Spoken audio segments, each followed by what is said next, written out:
This is being called the most expensive car sale ever in the history of New York. An auction expected to bring in about, what, 50 million bucks. Gary Gastelu there. Gary, show us the car once owned by Apple founder Steve Jobs. Go.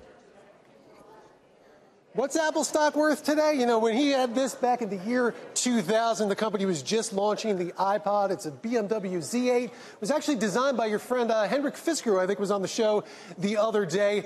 These cost $130,000 when they were new. They go for about $250,000 now. This one will probably sell for closer to $400,000 because you don't just get the car, you also get the Motorola StarTAC flip phone that came with it.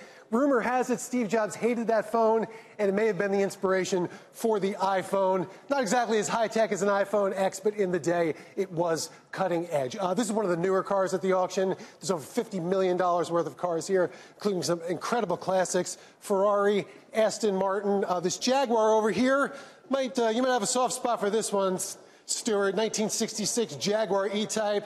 These are worth $325,000. Now, not just cars here, though. There's one very interesting piece of memorabilia. It's the racing suit that Steve McQueen wore in the famous film Le Mans.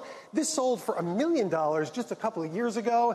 And get this, the car he drove in that film, the Porsche racing car, sold for $14 million. Earlier this year, they would make a nice package, but they still wouldn't be worth as much as the highlight of the show. It's the 1959 Ferrari 250 GT long wheelbase California Spider Competizione, and the price tag is as long as the name of the car.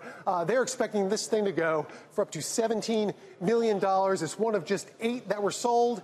And made with an aluminum body. It was raced at Le Mans, and it was raced at Pocono Raceway at a historic event just a couple of years ago. They think the person who buys this is actually going to put it on the track to see what it could still do. $17 million. Oh, you know, Gary, that was fascinating. And by the way, I bought an E-Type Jaguar in 1971. I bought it a few years ago. Lost my shirt. Can never get the thing to work. All right, Gary, that was excellent. Thank you very much indeed, sir.